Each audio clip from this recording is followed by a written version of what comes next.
ഇതാണ് ഞൊട്ടോഞ്ഞൊടിയൻ എന്നറിയപ്പെടുന്ന ഒരു സസ്യ ഇനം. നമ്മുടെ തൊടികളിലൊക്കെ തന്നെ വളരുന്ന ഒരു ചെടിയാണ്. ഇതിന് ലൈഫ് കുറവാണ്, പക്ഷേ ധാരാളം ഉണ്ടാകാറുണ്ട്.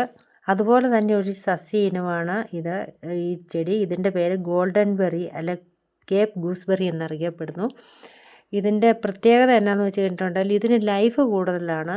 അതുകൊണ്ട് ഇതിൻ്റെ ഓരോ മുട്ടിൽ കൂടിയും ധാരാളം കായ്കൾ ഉണ്ടായി വരുന്നുണ്ട്. ഈ പഴുത്തതിൻ്റെ കളറാണ് ഈ മഞ്ഞ കളറാകുമ്പോഴാണ് അത് പഴുക്കുന്നത്.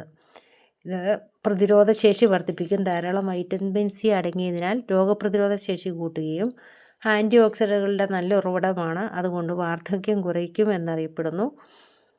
ഹൃദയാരോഗ്യത്തിന് നല്ലതാണ്. അതായത് ധാരാളം പൊട്ടാസ്യം ഉള്ളതിനാൽ രക്തസമ്മർദ്ദം നിയന്ത്രിക്കാനും ഹൃദയത്തെ സംരക്ഷിക്കാനും സഹായിക്കുന്നു.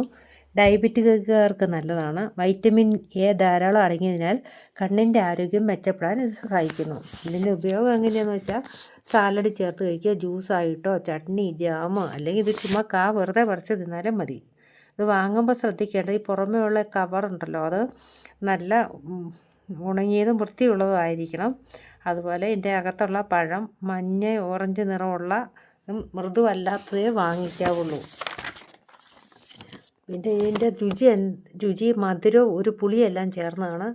പഴം തുറക്കുമ്പോഴത്തേനും പൊട്ടിക്കുമ്പോൾ അതിനകത്ത് അരിയും തിളങ്ങുന്ന ഓറഞ്ച് നിറം, ഒരു ഗ്രീസി ടൈപ്പാണ് ഇതിൻ്റെ അകം. ഇതാണ് അതിൻ്റെ പഴം. ഈ ചെടിയുടെ വിത്ത് എനിക്കൊരു ഫ്രണ്ട് തന്നതാണ്. നമുക്ക് ഈ പഴുത്ത വീണ്ടും പാകി മുളപ്പിച്ച് ഈ ചെടി നാമാവശേഷമാകാതെ സൃഷ്ടിക്കാവുന്നതാണ്.